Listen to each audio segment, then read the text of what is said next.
So I know you guys heard the rumors that the next chapter's killer might actually be a Skinwalker. If you're not familiar with what a Skinwalker is, here's a brief summary. A Skinwalker is a person and or creature that possesses the supernatural ability to transform into any animal they desire. They were originally a type of harmful witch, but was recently classified as a creature of the night. Now, how this whole rumor and speculation started with a Skinwalker being a killer for the next chapter is because on Double Daylight's Instagram and Japanese Twitter account, a long story was posted. In that story, they throw significant hints towards this next killer possibly being a Skinwalker.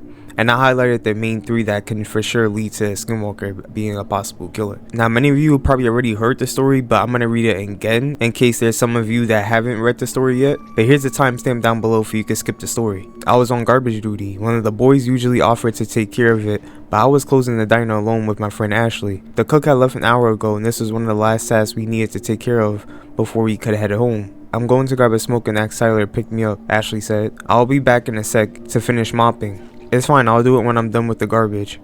It'll only take a minute. She smiled and walked out through the back door. I wasn't trying to be nice, I just wanted to leave as soon as possible. The diner was at the edge of the town and surrounded by forest. I dreaded staying around after dark. I always felt watching eyes whenever I walked to my car. I slung the bags over my shoulders and headed toward the back door. The dumpster was behind the diner, next to a picnic table where some staff sometimes took their break. I was surprised to see Ashley wasn't there, but she sometimes paced around the diner when she was on the call. I tossed the sticky garbage bags and wiped my hands with disgust. I hated garbage duty. I was about to head back inside when I noticed something glowing at my feet. Ashley's phone. I looked around nervously. Ashley wasn't known for pranks. I picked it up and took my own phone from my back pocket. I wasn't sure what to do or who to call. I didn't have to. A voice called out from the darkness. Ashley's voice. Ashley, this isn't funny, I said.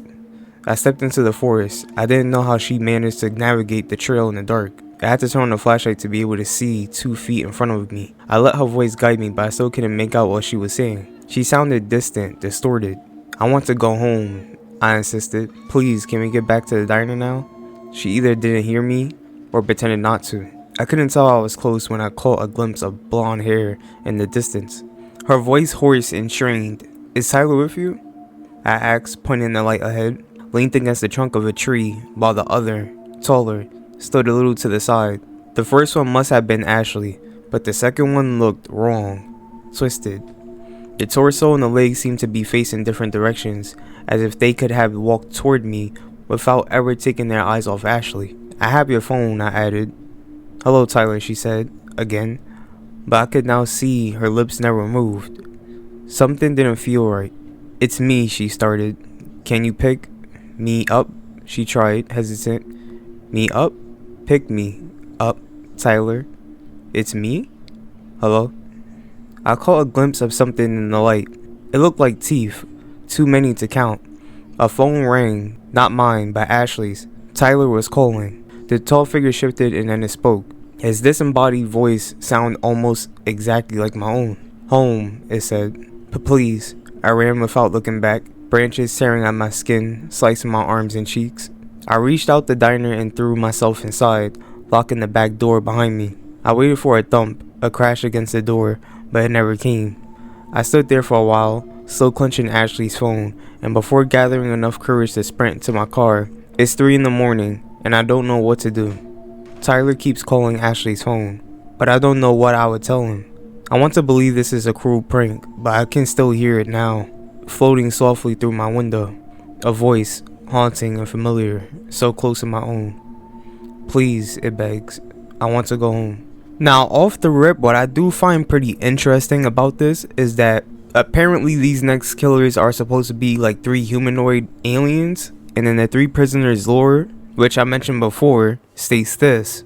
3 English-speaking prisoners of World War I were taken into the fog in search of a lost temple. They were captured by the enemy. After witnessing 2 of their companions executed and barely escaping their pursuers, they fell into the temple they sought and into the entity's realm. During a Haunted by Daylight event, the 3 watchers entered their minds and they created the esoteric hooks and esoteric generators in an attempt to open our doorway home. And if you peep at the end of the story, it says, please, it begs, I want to go home. Now this can just be a coincidence because of the fact that the unnamed character does say that she does want to go home because she's so unnerved by what's going on. But after reading that at the end and connecting it to the three watchers, I'm like, they both have this home thing going on. So I don't know if there's something going on there. I don't know if there really are the watchers or if this just is some sort of other type of killer or alien specimen, I should say, since we know the killer is not supposed to be human. But aside from that, how I'm pretty sure that the next killer is either a Skinwalker or something that the devs took huge inspiration from a Skinwalker is because they have some certain traits in the story that mark out exactly how they possibly look and what they're capable of. Like in the story when it says this, the first one must have been Ashley, but the second one looked wrong, twisted. The torso and the legs seemed to be facing different directions, as if they could have walked toward me without ever taking their eyes off Ashley.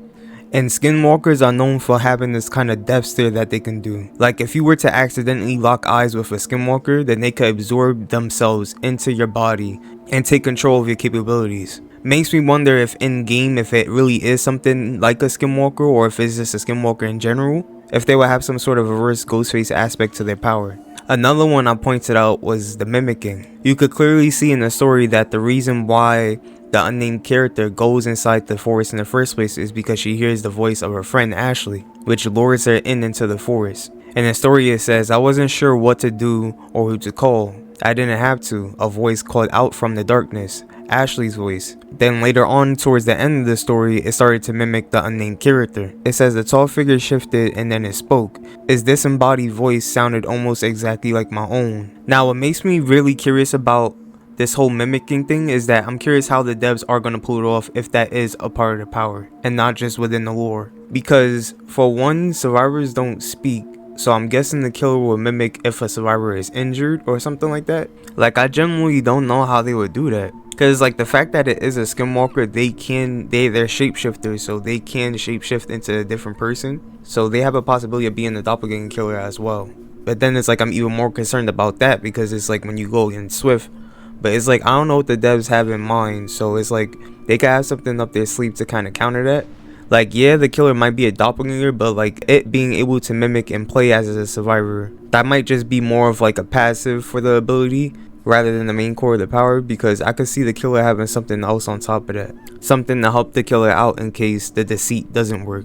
Another thing I noticed is that Skinwalkers are known for having a lot of teeth. It says here on the wiki that Skinwalkers are most frequently seen as coyotes, wolves, foxes, eagles, owls, or crows, and are not creatures to be trusted. Coyotes, wolves, and foxes usually have 42 teeth, so they have more teeth than the average human. And it says here in the story that I caught a glimpse of something in the light. It looked like teeth, too many to count. Could it be that maybe the Skinwalker had like a head of a wolf or a fox or a coyote, and maybe like the body of a human? Because I know they're known for being on all fours, and who knows, they just might be that big while still being on all fours, which is pretty terrifying. Because it's like you can only imagine if they're completely stood up and not on all fours. But like I said, it's very possible that this killer just sounds like it could be a Skinwalker, but they just took inspiration from a Skinwalker and implemented that onto an original concept for their own type of alien killer. But it's like Skinwalker or not, this killer sounds dope as hell though, if this is the killer. To be completely honest, all this has me pretty anticipated for what's in store for this chapter. The fact that it's a possibility that we're finally seeing a doppelganger killer or even a mimic killer, both dope concepts in the game, I think that would just be pretty cool to see. Many people created concepts of doppelgangers and like mimic type killers like that. So to finally see one in the game that we could play as, that would be phenomenal.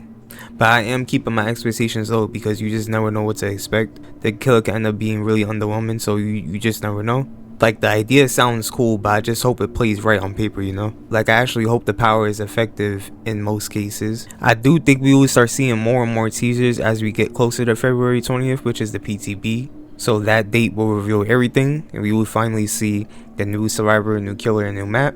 Which I'm pretty sure the new map is this forest area with the diner. Sounds like it can be according to the story. And apparently the survivor is supposed to be some goth girl. But what do you guys think? Do you guys think that this is actually a Skinwalker that's coming to the game? Do you hope that's a doppelganger or a mimic type killer? Are these actually the Watchers or some other unknown beings? Let me know down below. Love y'all. Take care. I'm gonna see y'all in the next one, and peace.